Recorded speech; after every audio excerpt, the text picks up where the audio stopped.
Alors, donc, Christella Chikaya, je suis dans l'est de Montréal, dans le royaume Brown Diva Dolls, avec une personne merveilleuse, une femme merveilleuse qu'on va découvrir pendant l'entrevue. Alors, merci de nous accueillir ici, dans ce beau royaume de belles poupées afro. Et on va commencer avec la première question. Donc, qui est Clara Day Lewis et qu'est-ce qui fait son unicité?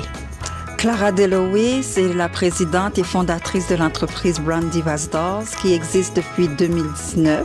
Qu'est-ce qui fait l'unicité de Clara? Je dirais sa sensibilité, son désir d'avoir un impact social, sa volonté de faire la différence. C'est un peu tout ça. Wow! Comment vous est venue l'idée de créer Brown Diva Dolls? Brown Divas Dolls est né à travers plusieurs concours de circonstances. On parle de la fois à la fin de ma quarantaine, où ce que moi-même j'ai dû accepter ma différence, qui est mes cheveux, parce qu'on sait que nous, on utilisait beaucoup les produits chimiques, la permanente, etc.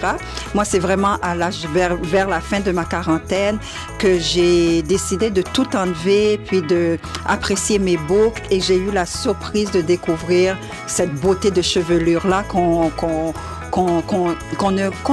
ne reconnaît pas parce que très jeune, on s'est associé rapidement avec les standards de beauté qui est les cheveux lisses, bon, je ne veux pas dire les yeux bleus, etc. Mais on a un standard de beauté qu'on a voulu suivre. Mais moi, c'est vraiment là que j'ai découvert ces boucles-là et je me suis dit, est-ce que plus tard, comment que la génération future peut ne pas attendre jusqu'à la fin quarantaine pour découvrir ça.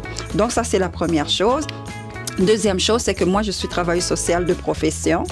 Donc, par ma profession depuis plus de 28 ans, j'ai pu voir les impacts d'une faible estime chez les enfants, que ce soit surtout les enfants afro, et aussi toute la partie intimidation par des jeunes enfants, que ce soit caucasiens ou autres, pas par une méchanceté, mais par méconnaissance. Donc, c'est pourquoi qu'on a voulu créer un objet qui permet aux enfants afro de s'identifier enfin à un jouet qui leur ressemble et de permettre de créer un outil éducatif qui permet aux enfants caucasiens d'être en contact avec la différence dès leur jeune âge. Donc, c'est tout ça qui amène aujourd'hui la naissance de Brown Divas Dolls. Si vous aviez un conseil à donner aux jeunes, comment découvrir sa passion? Ben, moi, je dirais, ça serait premièrement, ne pas aller chercher trop loin. La passion est là. Des fois, on a l'impression de vouloir regarder TikTok, de regarder d'autres, aller chercher des choses qui est pas nous pour de vrai, mais c'est vraiment d'aller à l'intérieur de soi.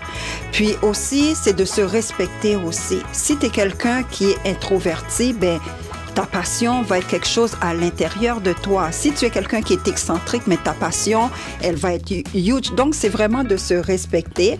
Puis aussi, de l'embrasser, ta passion. Permet de l'essayer, de l'apprécier, puis de ne pas avoir peur de vivre de cette passion-là. Pourriez-vous, s'il vous plaît, nous partager une expérience personnelle dans laquelle vous avez surmonté un défi majeur?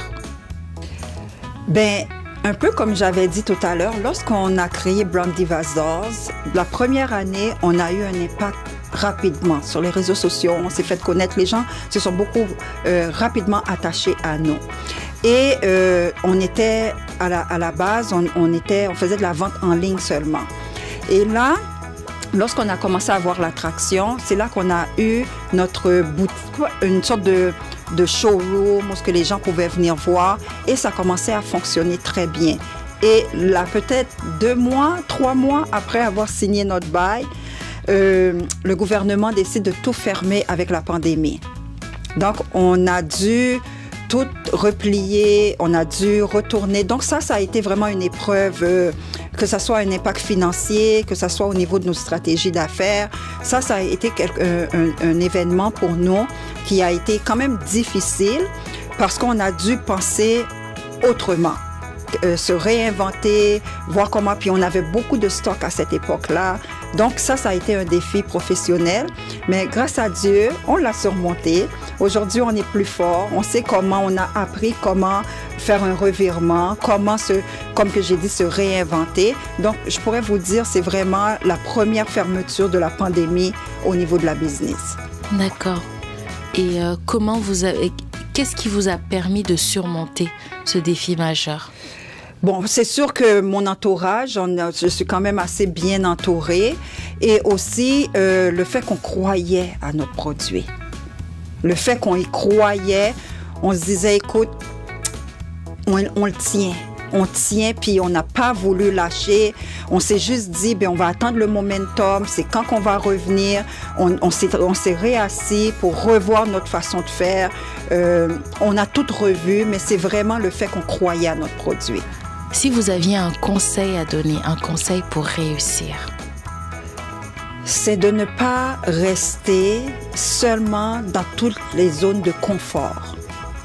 C'est quoi, qu'est-ce que je veux dire? C'est que souvent, surtout lorsqu'on est d'une communauté, on fait la business, puis on pense qu'on va faire la business juste pour notre communauté, parce qu'on connaît notre communauté. C'est bien, mais quand tu es businessman, quand tu es businesswoman, la business doit voir gros. Il faut voir gros, il faut se projeter gros. Donc, même si tu n'es pas gros, projette-toi gros. Moi, c'est comme ça que je le vois. Puis, c'est vraiment de sortir de ton réseau. Nous, vous nous voyez sur les réseaux sociaux, on essaye vraiment de se mêler à tout ce qui est de l'écosystème entrepreneurial. On s'investit dans tout. On s'investit dans le réseautage auprès des femmes. On s'investit au niveau de le réseau des femmes d'affaires du Québec. On est avec Audace au féminin. On est avec Entreprendre ici. On essaye vraiment, on est dans tout ce qui est au niveau de l'écosystème entrepreneurial québécoise. Donc, on ne s'est pas limité à dire qu'on reste dans notre communauté. Pourtant, notre entreprise, on est beaucoup supporté par la communauté. Mais comme qu'est-ce que je dis, c'est que oui, mais il faut aller à large. Puis c'est ça qui nous manque à nous, business, au niveau de la communauté. Il faut voir gros. Et là, on va terminer avec un message. Donc, quel message souhaiteriez-vous adresser aux jeunes filles noires? Aux jeunes filles noires, je leur dirais, c'est pas pour rien que j'ai fait des divas. Pourquoi j'ai nommé le nom diva? C'est parce que je veux qu'elles se voient comme des divas, qu'elles se fassent traiter comme des divas. C'est pas des divas excentriques, là, des divas puis qui croient que tout est permis. Non. Une diva, c'est une diva dans la classe, une diva dans l'intellect. Une diva, c'est vraiment, puis moi, c'est ça que je vous encourage, les jeunes filles, à vous respecter, à vous faire respecter. Puis, c'est pas dans l'intimidation, c'est pas dans la volonté de shiner, c'est vraiment la volonté d'impacter votre société. Prenez des positions, allez ouvrir des portes qui sont fermées.